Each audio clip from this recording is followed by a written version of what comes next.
오늘은 마태복음 32번째 시간으로 원수 사랑의 의미란 제목으로 우리 같이 하나님 말씀 나누도록 하겠습니다. 많은 사람들이 기독교에 대해서 이야기할 때 사랑의 종교다라고 이야기를 많이 합니다. 그렇게 말하는 사람들은 그 기독교 신앙에 예수 그리스도의 십자가 사랑이 있다고 생각하기 때문이겠죠. 물론 저도 이 사실에 동의하는 바입니다. 그런데 우리가 기독교 신앙을 말할 때 간과해서는 안 되는 것이 있어요. 그것은 뭐냐면 우리 기독교 신앙이 단지 하나님의 사랑이 있다 정도로 그쳐서는 안 된다는 말이에요. 성경은 오늘날 저와 여러분에게 우리가 받고 알고 있는 그 하나님의 사랑을 실천할 것에 대해서 말씀하고 있습니다. 우리는 하나님의 사랑을 받기 위해 태어난 존재임이 분명합니다. 그런데 사실은 여기서 더 나아가서 여기서 그쳐서는 안 되고 여기서 더 나아가서 성경은 우리에게 그 받은 사랑을 또 다른 사람들에게 흘려보내야 한다고 가르치고 있습니다. 그리고 그 사랑의 실천 범위를 어떻게 설명하고 있냐면 원수 사랑이라고 이야기하고 있어요. 근데 여러분 지금 한번 생각해 보실 문제는 이런 거예요. 여러분에게 과연 원수가 있습니까? 원수가 있어요? 우리가 흔히 아유 자식이 원수다, 아유 원수 같은 남편, 이런 얘기 많이 하는데 그건 진짜 나의 원수가 내 남편이고 내 자식이 그래서 그렇게 말하는 것이 아니잖아요. 정말 나에게 해를 끼쳐서 원망스러운 사람, 그런 사람이 이제 원수인 거잖아요. 근데 과연 여러분에게 현재 삶 속에서 그런 사람이 있는가 하는 거예요. 정말 큰 일을 당하신 분들에게는 그런 원수 같은 사람이 있을 수도 있을 겁니다. 그런데 대체로 어느 정도 이렇게 그냥 일반적으로 사시는 분들 대체적으로 보면 그런 원한이 맺혀갖고 감정을 어떻게 표현할 수 없는 그런 정도의 관계를 가지신 분들은 사실 많지 않으실 거라고 생각해요. 그렇게 생각해 보면 오늘 이 본문을 우리가 볼 때 별로 이렇게 와닿지가 않는 거예요. 그렇잖아요. 왜냐하면 원수가 나한테는 없는데 원수를 사랑하래. 나한테는 원수가 없어요. 근데 그 원수를 사랑하래요. 그러니까 그게 와닿지 않는 거예요, 여러분. 그래서 아마 오늘 본문을 들으시면서 이런 두 가지 정도 생각을 하실 수 있을 것 같은데, 첫째는 이런 생각이에요. 나는 원수가 없으니까 예수님의 사랑을 잘 실천하고 있는 사람이구나, 이런 생각을 하실 수가 있고, 둘째는 나는 원수가 없는데 도대체 어떻게 이 사랑을 실천하라고 하는 말인가. 그렇잖아요, 여러분. 제가 여러분에게 말씀 중에 원수를 사랑합시다 그러면 여러분은 아멘 하시겠지만, 사실 우리에게는 너무 먼 이야기가 아닌가 하는 거예요. 왜? 그럴 만한 원수가 없으면, 물론 그럴 만한 원수가 있는 분들도 사실 원수를 사랑합시다 그러면 아멘 하기는 쉽지는 않은데, 그런 분들은 아멘 안 하니까 상관없는데, 진짜 나한테 원수가 없는데 원수를 사랑합시다 아멘, 여러분 이 선포와 이 아멘이 무슨 의미가 있겠냐 그 말이에요. 여러분 보세요. 아마 제가 그냥 이런 질문 없이, 이런 고민 없이 오늘 본문을 가지고 여러분에게 우리 예수님의 사랑을 실천하면서 원수를 사랑합시다 그러면 여러분들이 아멘 하실 거예요. 그런데 과연 그 아멘이 무슨 의미가 있냐 그 말이에요. 아무 의미가 없는 아멘. 그것은 사실 우리의 신앙에 있어서 전혀 도움도 안 되는 이야기고, 그렇게 신앙생활을 하다 보면 뭐가 문제가 생기냐면 정말 결정적인 문제가 터졌을 때 신앙적인 결정이나 행동을 하지 못하게 된다는 거예요. 그러면 오늘 원수가 없는 여러분들에게 원수를 사랑하라고 하는 이 말씀이 어떤 의미가 있을까? 그걸 오늘 본문을 통해서 살펴봐야지 되는 것이에요. 살펴봐야지 되는 것. 여러분, 우리가 분명한 건 제가 여러분의 속속들이 사정을 다 알 수는 없겠지만, 그러나 분명한 건 진짜 원한이 맺혀서 죄송합니다 이런 표현을 사용해서 아이들은 귀를 좀 막으시고 죽여버리고 싶을 만큼, 그럴 만큼의 그런 그 원수가 없을 거 아니에요, 여러분, 그죠? 근데 그럴 만한 사람을 사랑해야 된다고 하니까 그걸 가지고 아멘을 해야 한다고 하니까 그게 우리에게 무슨 의미가 있겠냐 그 말이에요. 그래서 오늘 본문을 좀 깊이 묵상해 보면서 오늘 본문이 과연 오늘날 우리에게 어떤 의미가 있는지를 살펴보고 싶은 거죠. 우리가 본문의 의미를 살펴보기 이전에 먼저 해결해야 될 것이 하나 있어요. 그건 뭐냐면 본문 43절이에요. 본문 43절 우리 같이 한번 읽어볼까요? 자, 본문 43절 시작. 또 내 이웃을 사랑하고 내 원수를 미워하라 하였다는 것을 너희가 들었으나. 자, 아멘. 자, 여기 보면 원수를 미워하라고 했다는 말을 너희가 들었다라는 기록이 있습니다. 질문. 과연 구약에 원수를 미워하라는 말이 있을까요? 없을까요? 있다? 없다? 네. 정답은 없다입니다. 없다. 없어요. 구약에는 원수를 미워하라는 말이 없어요. 그런데 왜 과연 예수님께서 이런 말씀을 하셨을까? 너희가 그렇게 들었다고 여기 얘기하고 있으니까. 당시 그 어떤 종교 지도자들이 구약에 대한 잘못된 오해가 있었기 때문에 예수님께서 분명히 그런 말씀을 하셨을 거예요. 그죠? 근데 구약 성경에는 원수를 미워해도 된다라는 말이 어디에도 없어요. 근데 구약 성경을 보면, 구약 성경을 이제 예수님께서 설명하면서 너희가 그런 말을 들었다 이렇게 얘기하니까, 구약 성경에는 그런 내용이 없는데 너희가 들었다 이렇게 얘기하니까 그건 어떤 의미가 있는 거냐면, 구약 성경에 원수를 미워해도 괜찮다고 생각하게 할 만한 그런 기록이 있겠죠. 그리고 그것을 이제 이 종교 지도자들이 원수를 미워해도 된다라고 생각을 했던 것이에요. 그런 기록이 어디에 있느냐? 우리 성경을 찾아봅니다. 신명기 7장 1절로 갑니다. 신명기 7장 1절.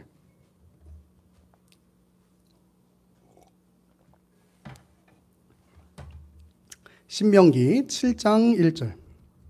자, 우리 1절과 2절을 같이 합독해서 읽어보겠습니다. 시작.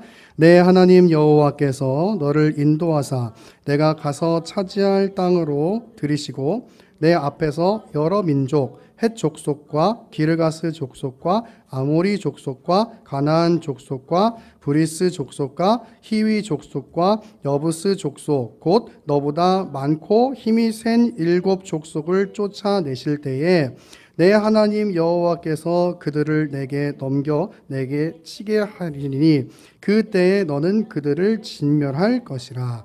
그들과 어떤 언약도 하지 말 것이요 그들을 불쌍히 여기지도 말 것이며. 자, 여기 보면 하나님께서 어떤 단어를 쓰고 있냐면 진멸해버려라 그런 말씀을 쓰고 있어요. 우리 한 구절 더 찾아볼게요. 자, 우리 한 구절 더 찾아보겠습니다. 신명기 20장 16절과 17절. 같은 성경 신명기 20장 16절과 17절. 신명기 20장 16절과 17절. 자, 같이 읽어보겠습니다. 시작. 오직 내 하나님 여호와께서 내게 기업으로 주시는 이 민족들의 성읍에서는 호흡 있는 자를 하나도 살리지 말지니 곧 헷 족속과 아모리 족속과 가나안 족속과 브리스 족속과 히위 족속과 여부스 족속을 내가 진멸하되 내 하나님 여호와께서 내게 명령하신 대로 하라. 자, 여기 또 뭐라고 나와요? 진멸하라 이렇게 나와요. 그러니까 우리가 읽은 이 두 구절을 단지 어떤 개인적인 원수의 개념으로 생각할 것은 아니겠지만 하나님께서 가나안 족속들을 진멸하라고 하신 것은 어떻게 보면은 이스라엘의 영적 순결함을 유지하도록 하시기 위함이었겠죠. 근데 그렇다고 하더라도 어떤 나라나 족속을 진멸하라고 하는 하나님의 이 명령이 하나님의 사랑과는 뭔가 좀 이렇게 부딪히는 것 같은 그런 느낌을 주는 것은 사실이에요. 그죠? 어떻게 보면 사랑의 하나님인데 왜 진멸하라고 하셨을까? 근데 이 명령에 대한 잘못된 오해들이 있었기 때문에 예수님께서 당시 종교 지도자들에게 얘기하는 거예요. 너희는 원수를 미워해도 괜찮다고 생각하고 있지만 이렇게 얘기하는 거예요. 네. 자, 왜 그런지 조금 더 설명을 해볼게요. 자, 이스라엘 백성들 안에는 어떤 사상, 굉장히 중요한 사상이 하나 있었어요. 그것은 뭐냐면 바로 선민 사상이에요. 선민 사상. 그건 뭐냐면 선민사상이라는 건 뭐냐면 하나님께서 이스라엘을 선택했어요. 그리고 그의 백성으로 여겨주셨다는 거예요. 이 하나님께 택함 받은 이 이스라엘 백성들은 그 택함을 받았다는 것에 그 굉장히 큰 자부심이 있었거든요. 그래서 다른 이방 나라들은 하나님께 택함을 받지 못했지만 우리나라는 하나님께서 택한 이 나라이기 때문에 그건 격이 다르다. 쉽게 말하면 굉장히 큰 우월감을 가지게 했어요. 그리고 그 사상이 발전해서 어떻게 되냐면 이방 나라에 대한 미움 혹은 증오의 감정을 가지게 만들었단 말이에요. 그러니까 우리가 잘 아는 우리 요나 선지자 여러분, 요나 선지자 아시죠? 이번 주에 요나 문제 나오셨는데 맞히신 분들 대단하세요. 어쨌든 이 요나 선지자의 이야기를 보면 제가 지금 이야기한 이 설명을 아주 쉽게 이해할 수가 있어요. 보세요. 하나님께서 요나 선지자에게 원래는 어디 가서 하나님의 말씀을 전하라 그래요? 니느웨에 가서, 그죠? 근데 이 말을 들은 요나가 어디로 가는 배를 타요? 다시스로 가는 배를 탄단 말이에요. 왜 요나가 하나님의 명령을 따르지 않고 순종하지 않았을까?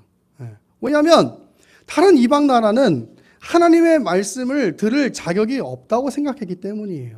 심지어 이 니느웨라고 하는 나라 그 도시는 그 아수르 우리 금요일 날 문제 나왔었죠. 아수르 그 아수르의 수도였기 때문에 그 아수르의 수도라는 얘기는 무슨 얘기냐면 우리나라를 괴롭히는 나라거든요. 그러니까 도시거든요. 그러니까 그 나라에 하나님의 말씀을 전하고 싶지가 않았던 거예요. 그래서 다른 곳으로 가는 배를 타게 된 거거든요.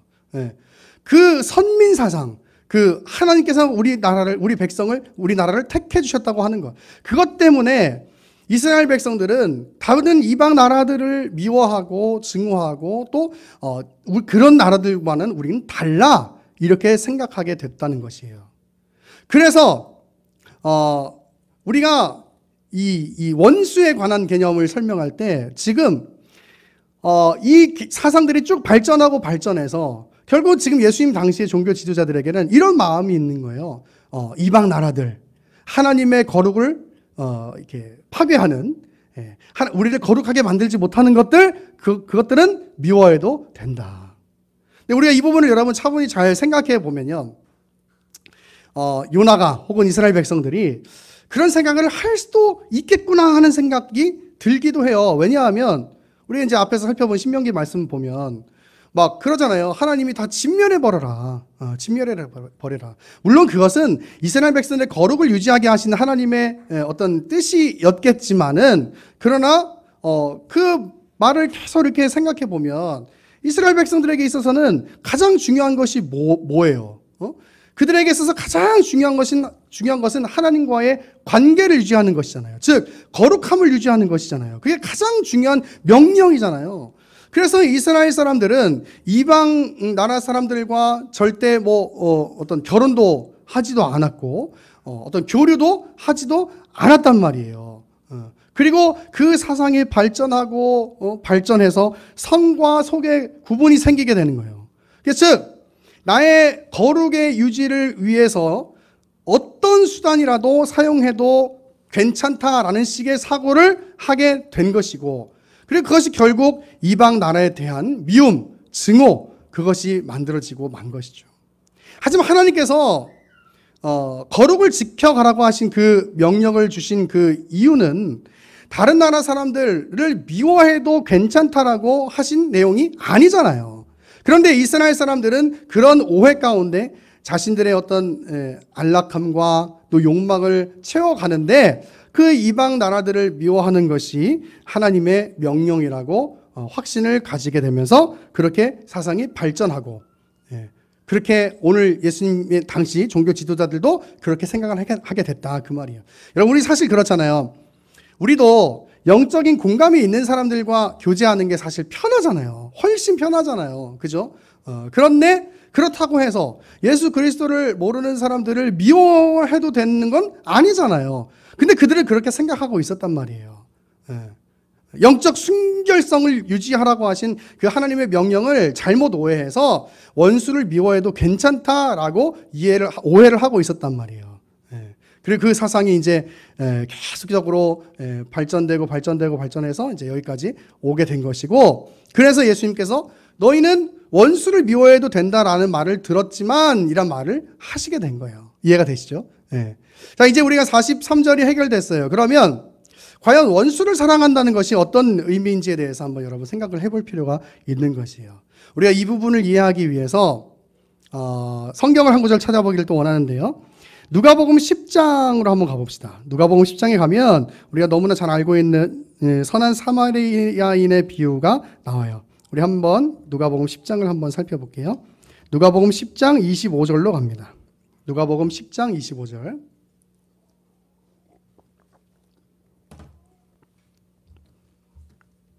누가복음 10장 25절.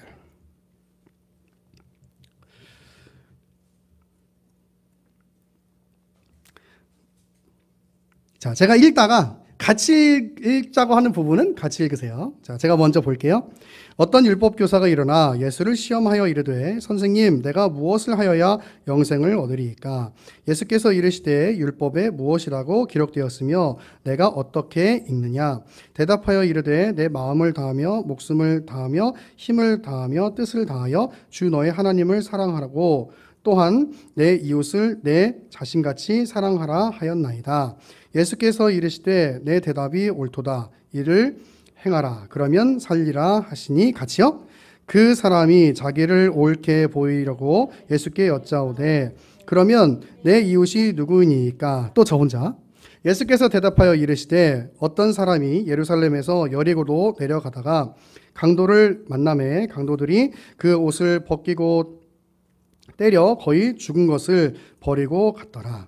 마침 한 제사장이 그 길로 내려가다가 그를 보고 피하여 지나가고 또 이와 같이 한 레위인도 그곳에 이르러 그를 보고 피하여 지나가되 어떤 사마리아 사람이 여행하는 중 거기 이르러 그를 보고 불쌍히 여겨 가까이 가서 기름과 포도주를 그 상처에 붓고 싸매고 자기 짐승에 태워 주막으로 데리고 가서 돌보아 주니라.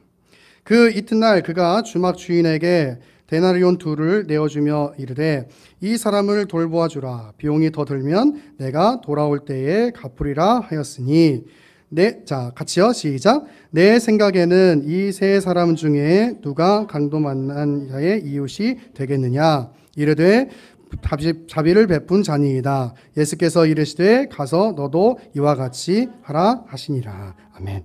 자, 제가 같이 읽은 부분, 그죠? 우리가 이 비유에서 중요하게 살펴봐야 되는 것이 있어요. 그건 뭐냐면 율법사의 질문과 예수님의 대답이에요. 10장 29절에 보면 율법사는 예수님한테 뭘 질문하고 있어요? 뭘 질문하고 있어요? 29절에 뭐라고 있어요? 내 이웃이 누구냐? 이웃이 누구냐라고 질문을 하고 있어요. 근데 예수님께서 딱 선한 사마리아인의 비유를 하신 다음에 그 다음에 36절에 예수님께서 뭐라고 말해요? 대답하세요. 그리고 오히려 뭐라고 물어보잖아요. 율법사한테 뭐라고 물어봐요? 아니 36절에 누가 이 강도 맞는 사람의 이웃이냐 이렇게 질문하신단 말이에요. 이게 중요한 거예요, 여러분. 이 사마리아에서 그 선한 사마리아 비유에서는 뭐가 중요하냐면 이 두 질문이 되게 중요해요. 율법사는 이렇게 물어봐요. 내 이웃이 누굽니까? 예수님은 뭐라고 물어보시냐면 지금 비유를 딱 드시면서 강도 만난 사람의 이웃은 누구냐? 여러분, 강도 만난 사람의 이웃은 누구예요? 자기를 도와준 사마리아인이죠. 네. 지금 뭘 얘기하고 싶은 거냐면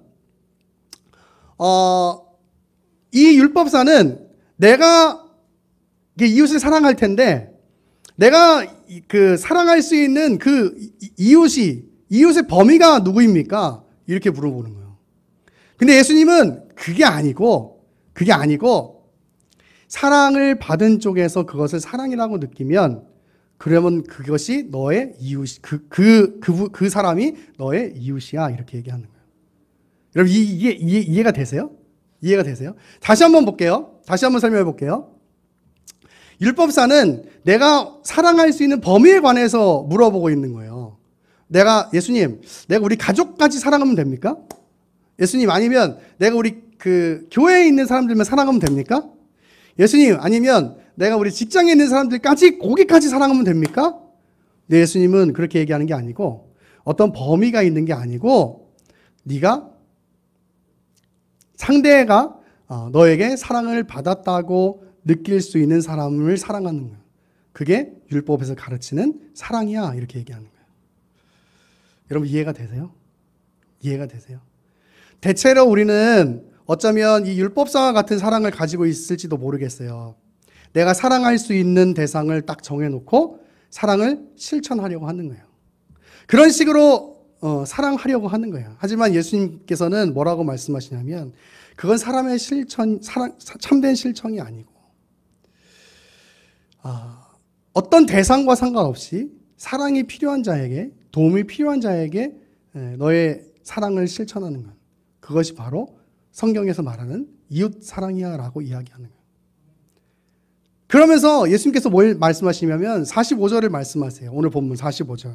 뭐라고 얘기하냐면 이런 얘기가 나와요. 하나님이 악인과 선인에게 동일하게 해를 주시고 비를 주시기도 하신대요. 이 얘기 왜 나왔을까 갑자기? 여러분 원수 사랑 얘기하면서 이 얘기가 왜 나왔을까? 그 뭐냐면 이런 거죠. 지금 대상을 정해놓지 않고 있다 그 말이에요. 예수님께서 왜 이 말씀을 하셨는지 이제 이해가 되실 거예요. 하나님은 그분이 사랑할 만한 사람을 대상을 정해놓고 사랑하지 않으셨다는 거예요. 여러분 로마서에 가면 이런 말씀이 있어요. 우리 같이 한번 찾아볼게요. 로마서 5장 10절입니다.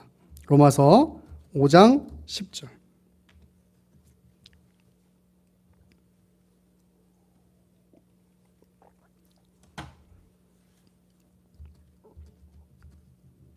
로마서 5장 10절 한번 같이 읽어보겠습니다. 시작. 곧 우리가 원수 되었을 때에 그의 아들의 죽으심으로 말미암아 하나님과 화목하게 되었은즉 화목하게 된 자로서는 더욱 그의 살아나심으로 말미암아 구원을 받을 것이니라. 자, 우리가 하나님의 사랑을 입었는데 언제 입었다고 그래요? 우리 언제? 원수 되었을 때. 원수 되었을 때. 그 앞에 5장 8절은 우리가 언제? 5장 8절은 우리가 죄인 되었을 때. 그죠? 네. 여러분, 이게, 하나님이 우리 가운데 주신 사랑의 개념이에요. 그게 무슨 말이냐면, 거룩과 죄는 함께 할 수 없는 것이잖아요. 그러면, 우리의 위치는 어떤 위치에 있는 거냐면, 마치 하나님과 원수와 같은 그런 위치에 서 있던 것이에요. 함께 할 수 없으니까. 그런데 하나님께서는 그런 죄인된 우리를, 원수의 위치에 서 있던 우리를 사랑하셨어요. 우리가 하나님의 사랑을 받을 만한 존재여서 사랑해 주신 것이 아니고 그냥 하나님께서 우리를 사랑하셨어요. 하나님께서 말씀하고 싶으신 건 그런 사랑을 너희가 행하라라고 말씀하고 싶으신 거예요. 오늘 본문 46절, 47절엔 이런 얘기가 나와요. 너희가 너희를 사랑하는 자를 사랑하면 무슨 상이 있으리요? 세리도 이같이 아니하느냐. 이 무슨 얘기냐면 너희 당시 종교 지도자들을 향해서 말하는 거죠. 너희가 그렇게 악하다고, 너희가 그렇게 죄인이라고 하는 사람들도, 그런 세리들도 그런 사랑은 할 줄 알아. 너희는 좀 더 해야 되지 않겠어? 이 얘기하는 거. 47절 보세요. 또 너희가 너희 형제에게만 무난하면 남보다 더하는 것이 무엇이냐? 이방인들도 이같이 아니하느냐? 이 얘기는 무슨 얘기냐면 너희가 그렇게 하나님의 택함 받을 자격도 없다라고 멸시하고 무시하는 그런 이방인들도 그런 사랑은 할 줄 알아. 너희는 좀 더 해야 되지 않겠어? 그리고 얘기하시는 게 뭐예요? 48절. 자, 오늘 본문 48절.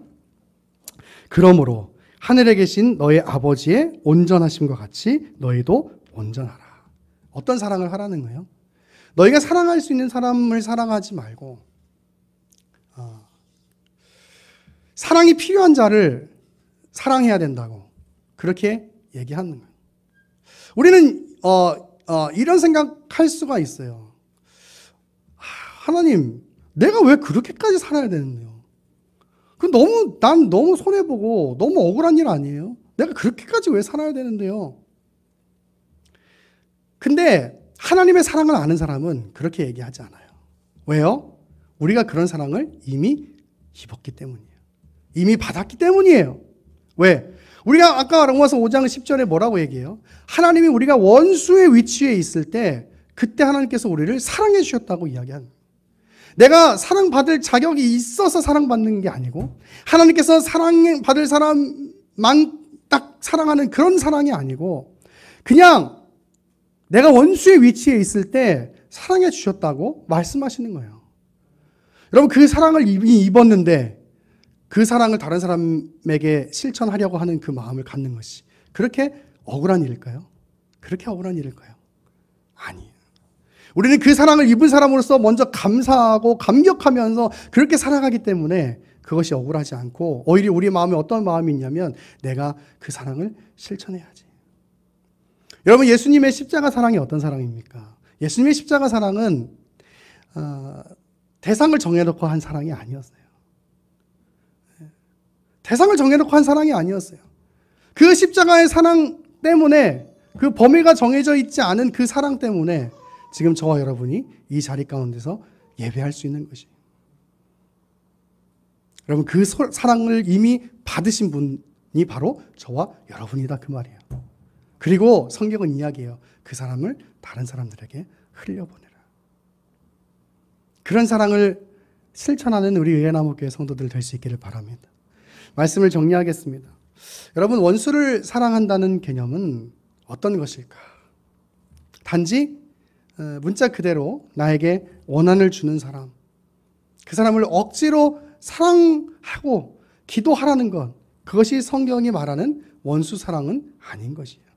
성경이 말하는 원수 사랑은 내가 사랑할 수 있는 사람을 사랑해서 그것이 내 의로움과 선함을 자랑할 수 있는 수단이 되도록 하는 것이 아니라 내가 사랑할 수 없는 사람을 그저 사랑하는 것. 그것이 바로 우리가 읽어본 원수 사랑의 개념이에요. 여러분, 우리 안에 솔직히 얘기해 봅시다. 솔직히 원수까지는 아니어도 내가 사랑하고 싶지 않은 사람은 있잖아요. 내가 싫은 사람은 있잖아요.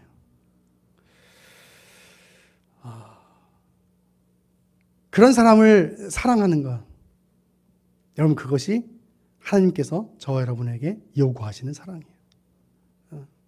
왜 그런 요구를 우리가 들어줘야 되는데요? 여러분, 이미 그 사랑을 입었다니까요. 우리가 받을 수 없는 그 사랑받을 자격이 없는 그 위치에서 그 사랑을 받았다니까요. 그럼 그건 감사한 일 아니에요? 그래서 그 사랑을 주변 여러 사람들에게 실천하고 살자는 것이죠. 오늘의 이 말씀이 여러분에게 새로운 삶의 변화를 가져다주는 그런 말씀이 되기를 바랍니다. 사랑할 수 없는 사람을 사랑하는 것, 그것이 바로 원수 사랑인 것입니다. 같이 기도하겠습니다. 고마우신 아버지 하나님, 사실 우리의 본성대로 하자면 나에게 잘해주는 사람을 사랑하게 되고 내 삶에 필요가 있는 사람을 사랑하게 되는 그것이 당연한 일이 될 수도 있겠지만, 그러나 그런 사랑이 아닌 나에게 먼저 베풀어 주신 그 예수님의 사랑이 어떤 사랑인지를 기억하고 정말 내가 사랑할 수 없는 사람이라도 사랑할 수 있는 그 사랑을 가지는 우리 예나무교회 모든 성도들 될 수 있도록 은혜 허락하여 주옵소서. 귀한 말씀 주심에 감사드리고 살아계신 예수 그리스도 이름으로 기도합니다. 아멘.